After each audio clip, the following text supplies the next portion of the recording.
Hey, Al Scott here for Whole Food Multi-Complete at WholeFoodComplete.com. Whole Food Multi-Complete is an entire supplement program in one bottle containing 100% RDA of vitamins and minerals, plus live probiotics, digestive enzymes, antioxidant herbs, energy nutrients, and more. It's made in America using real foods and live probiotics. No chemical synthetics. It's soy-free, gluten-free, and independently tested and verified. They're so sure you'll love it, they're taking 20% off your first order with coupon code Scott Horton. Satisfaction is guaranteed at WholeFoodComplete.com. All right, you guys, welcome back to the show.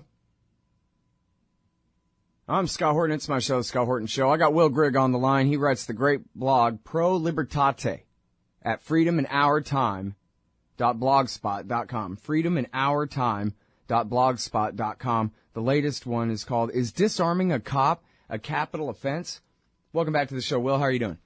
Scott, I'm doing well. Thank you so much for the opportunity. Very happy to have you on the show here again, as always. The radio show is called Freedom Zealot. Kiwi6.com is where it's located. Kiwi like the fruit. Kiwi6.com/artists/Freedom Zealot. But you can find the link there at freedominOurTime.blogspot.com as well. Will Grigg, as you probably know, is one of the foremost defenders in writing of all American civilians from the depredations of our local police, and he does a great job of chronicling their abuse. So now here's the thing, Will, is I want to know everything that you think and have to say about Ferguson, but I'm going to have to settle for a small portion of that, I'm afraid, because there's so much to talk about, so many different angles, race and the cops and the everything. But I guess I want to start with what you think really happened that day. I know you've had a chance to look at the testimony, and obviously you're not there on the grand jury, and eyewitness testimony is what it is, and that kind of thing. But then again, I've been reading you since 1994 or something, and I've got a lot of respect for your BS detector. So I just wanted to, see whether you could give us your kind of best estimation of what you think really happened, and then what should have happened. It's pretty clear that Michael Brown was credibly suspected of stealing cigars in an act of strong-arm robbery, and he most likely was burdened with that knowledge when he was confronted by Wilson.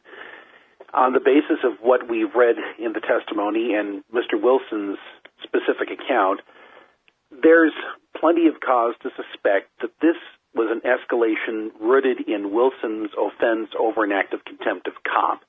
I don't know whether Brown instigated the conflict by striking Wilson, as Wilson claimed. There's certainly nothing in the post-altercation photographs from his examination at the hospital that suggests that he was on the receiving end of several facial blows by a 300-pound man who was roughly his same size. That's an important part of the story, is that these two men were roughly the same size.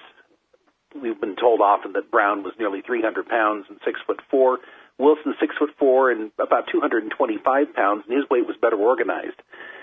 You take a look at the photos, and it's pretty clear that if he'd actually been struck several times by a 300-pound man, there was no physical evidence to suggest as much. There was an anomalous patch on his right side, the right side of his face. It's not clear how he would end up with a contusion on that side of his face if he's hit while speaking through the driver's side window to a right-handed assailant. But we don't know how the altercation began, but it's pretty clear that if he had been taken to trial, that Wilson would probably have mounted a successful defense on the basis of self-defense, on the basis of the ambiguity of the evidence to the contrary, or the conflicting claims that were made after the initial confrontation at the car.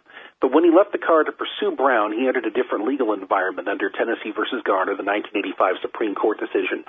He doesn't have the right to shoot a fleeing suspect simply because the suspect is trying to avoid arrest, unless he can make a claim that self-defense was involved. And on that question, I don't consider the evidence to be dispositive of the idea that what he did, that is to say what Wilson did, would be unlawful, that he was involved in the unlawful taking of a life of a fleeing suspect. People make a great deal of hay out of the fact that apparently Brown turned around and approached Officer Wilson at some point or another. But we're not clear that his posture was aggressive or that he actually posed a threat to an armed police officer who'd already shot him a couple of times by this point.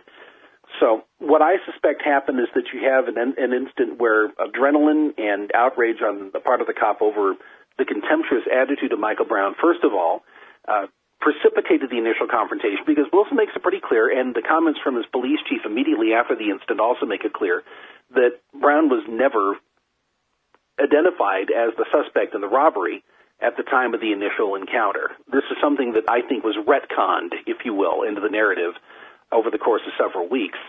But a couple of points that I'd like to make here about what happened after the shooting that I think are very important. The first of which is that Wilson was never identified as a suspect in the criminal homicide. He was identified as the victim of an assault on law enforcement. If he had been citizen Darren Wilson rather than Officer Darren Wilson, then this wouldn't have been the case. He would have been treated as a suspect in a criminal homicide rather than the victim of an assault. He certainly would not have been allowed to leave the scene without making a statement to police or being taken back into custody of police to be questioned. And, of course, at that point he should have asked for his lawyer and not spoken until his lawyer was present. But he was never in danger of facing criminal prosecution from the moment that the other police arrived on the scene, because he had been identified as the presumptive victim, and his shooting was presumed to be justifiable.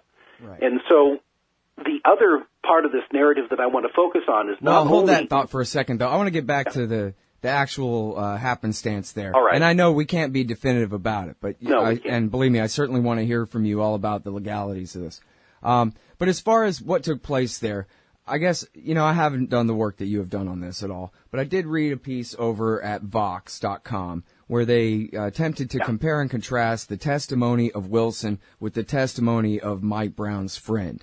And they seem to tell pretty parallel stories with obviously very opposite spin on them. But they both, basically have the same sequence of events there. And it sure seemed like, if you can boil it down, at least at the most important part, where Mike Brown allegedly turned around, or, and they say, the evidence shows he turned around. The way they say that on TV is, for crying out loud, look, he turned around. And turned around becomes, that's it. That is the point at which he forfeited his right to continue living, was because, for God's sake, he turned around. Rather than just, keep running, but then just jump and land prone on his belly, but facing away from the cop or something like that.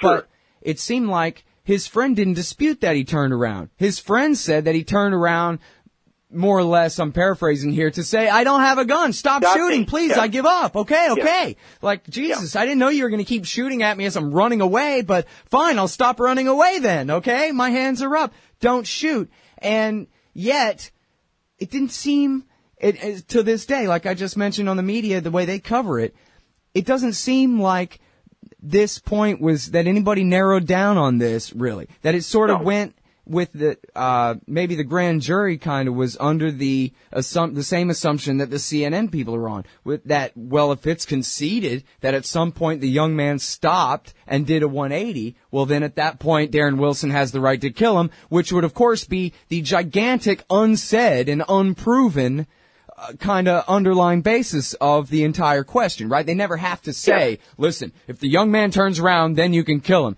I mean, they elaborate and say, he was going to charge him and all this, but they don't ever have to really get to the charge part. They just get to the turnaround part. Anyway, I'm babbling, but you understand what I mean, I think. Very quickly, 2 quick points. Yes, the parallels between the testimony of Dorian Johnson and the testimony of Darren Wilson are quite striking, and there are points of divergence that, of course, in Wilson's testimony was to his advantage. You can consider them self-serving, you can consider them truthful, but they were to his advantage. But on the subject of shooting a fleeing felon, it's important to point out that just before Wilson offered his testimony, Kathy Elizadeh, who was the assistant prosecutor who questioned him, passed out what she described as the law in Missouri regarding justifiable homicide and the use of force by police. And in doing so, she committed what would be a reversible error in court, because she handed them the 1979 statute that was invalidated by the 1985 Tennessee versus Garner ruling by the Supreme Court. So she manipulated the grand jury by putting them in a frame of mind to be receptive to the claim that that Wilson had the right to pursue and shoot Michael Brown on the basis of a statute that's now invalid. And furthermore, the statute on the books right now has been described as patently unconstitutional by Paul Cassell, the former federal judge in Utah, who recently helped a killer cop get off. So there's some, I think, reversible errors on the part of the prosecution that actually acted as defense counsel during this grand jury proceeding. All right, stop right there. We'll be right back. Will Grigg, everybody. Hey, Al, Scott Horton here. It's always safe to say that one should keep at least some of your savings in precious metals as a hedge against inflation. And if this economy ever does heat back up and the banks start expanding credit, rising prices could make metals a very profitable bet. Since 1977, Robertson Roberts Brokerage Inc. has been helping people buy and sell gold, silver, platinum, and palladium, and they do it well. They're fast, reliable, and trusted for more than 35 years. And they take Bitcoin. Call Robertson Roberts at 1-800-874-9760 or stop by rrbi.co. All right, y'all, welcome back. So sorry. First I'm interrupting, then the commercials are interrupting. All right, Will Grigg, again, back to Darren Wilson shooting of Mike Brown and the fix in at the grand jury level, and you have the floor, sir. Go ahead. One of the things I think has gotten very little attention is the fact that back in February of 2013, Darren Wilson was involved in an incident in which he single-handedly arrested and detained a suspected drug dealer by the name of Christopher Brooks. And the arrest was carried out because Brooks had refused a warrantless search of his vehicle. And according to Brooks, he was somewhat roughed up by Officer Wilson. Here's the thing. Christopher Brooks is almost 6 feet tall and he weighs 300 pounds. And shortly after the shooting on August 9th, Wilson was scheduled to testify in a pretrial hearing for Christopher Brooks that would examine the charges against him. He was a no-show. He was supposedly in protective custody and in hiding. Well, he was duty-bound to testify. If you're dealing with somebody who's a potentially violent threat to the community, you're a police officer, you can require a security detail to escort you to the courthouse and one to take you back into hiding, but you really should testify. He didn't show up to testify.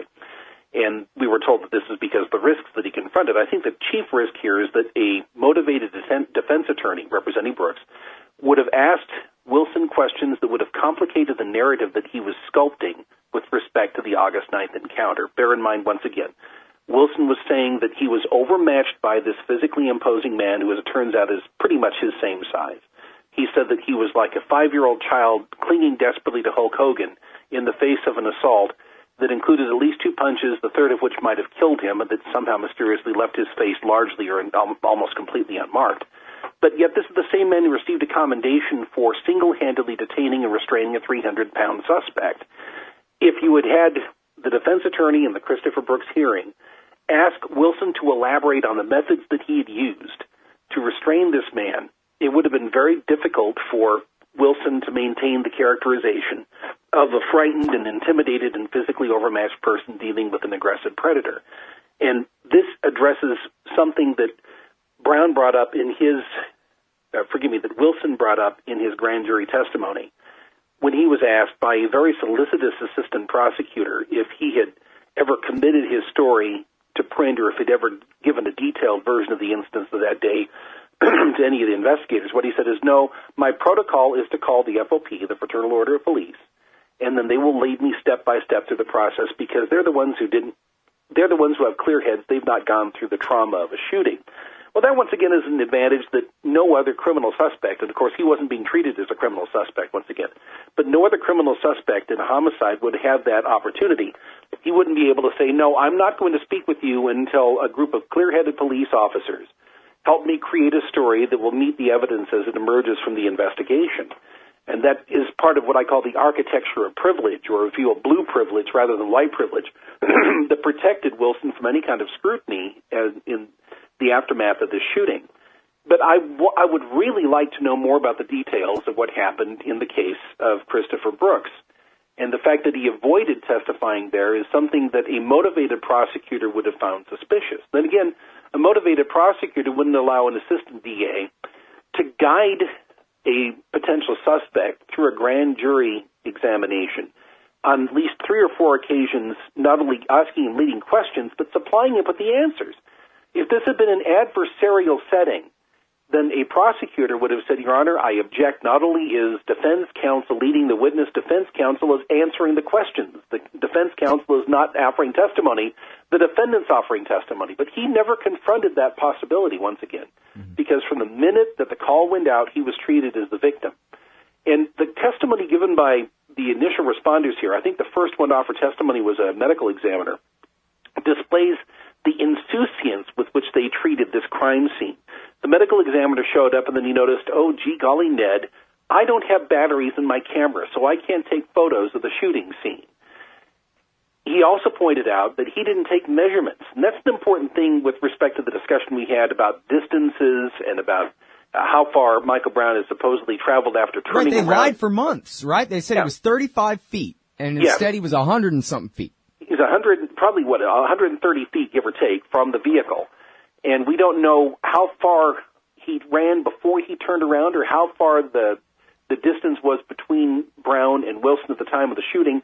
Those measurements weren't taken by the examiner on the scene. Yeah. Again, if we're talking about citizen Darren Wilson rather than officer Darren Wilson, that's something that would not be allowed to stand. Right. Those measurements would have been taken. You would have had crime scene photos taken. You would have had a rigorous examination not only of the clothing and the body of the decedent, but you would have had the same type of examination being made of the shooter. Brown, Wilson left the scene at the instruction of the sergeant who was the first to speak to the investigating detective from the St. Louis County Police and who led him through the crime scene after it had been established that Wilson was the victim. Wilson was told by his supervisor to leave the scene, to go back to the local station. He went back to the Ferguson police station and he took off his clothes and then he washed his hands. Now that's an important detail because in washing his hands he destroyed evidence. We don't know if he actually took Brown by the throat, as Dorian Johnson said, because his hands and nails were never swabbed for Brown's DNA. Brown's DNA was found outside the SUV. Some of it was found inside the SUV. It is, to use a term that has been beaten to death by analysts, consistent with being shot at close range, perhaps after going for the gun or perhaps after trying to fend the attack away. Dorian Johnson was saying that Wilson had threatened Brown apropos of nothing and was in reaction to no visible provocation that he pulled a gun and threatened to kill Brown. Whether or not you believe that story, we really don't know at what point he laid hands on Brown, if indeed he did lay hands on Brown, because he went back to the police station to destroy potential DNA evidence in a way that no criminal suspect would have been permitted to do. Yeah. And it's just one of many ways that the much-described forensic evidence is absent. I mean, we hear this mantra from people that defend the police, defend Darren Wilson, that the forensic evidence demonstrates that the eyewitness testimony was incorrect. And as a matter of fact, McCulloch went out of his way to deride some of the contradictory accounts by some of the witnesses that seemed to favor the story told by the defenders of Michael Brown here. He wasn't able to do that with Darren Wilson, obviously, because Darren Wilson never made a statement. He didn't fill out an incident report. He didn't make a statement to anybody that wasn't covered by his Garrity privilege. Garrity privilege, once again, is the special immunity that cops enjoy in circumstances like this. Nothing they say to their investigators under the protection of Garrity can be used for the purpose of civil liability or criminal prosecution. And so McCulloch wasn't able, if he'd been inclined to, and he wasn't, to highlight contradictions between the original story told by the shooter and the version of the story that would emerge after the evidence came in. But the forensic evidence is not complete. It isn't conclusive, and some of the most important omissions here, some of the most important lacunae in the forensic evidence record reflects these privileges and immunities that Wilson enjoyed from the moment he was identified as the victim in this incident. Yeah.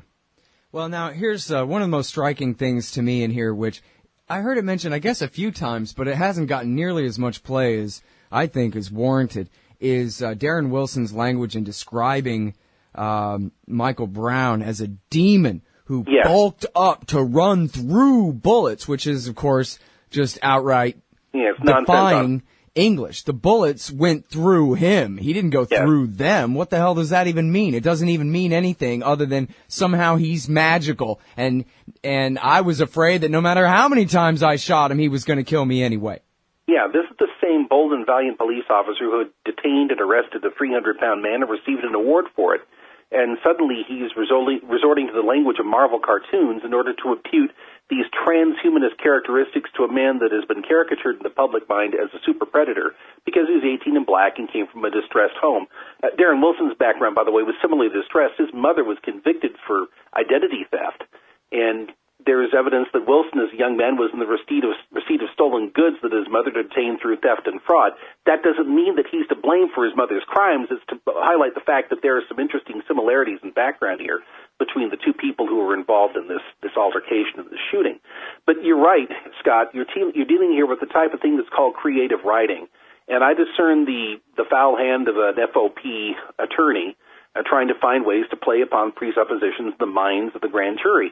And this is the sort of thing, once again, that a diligent, conscientious prosecutor would probably not allow to stand unchecked.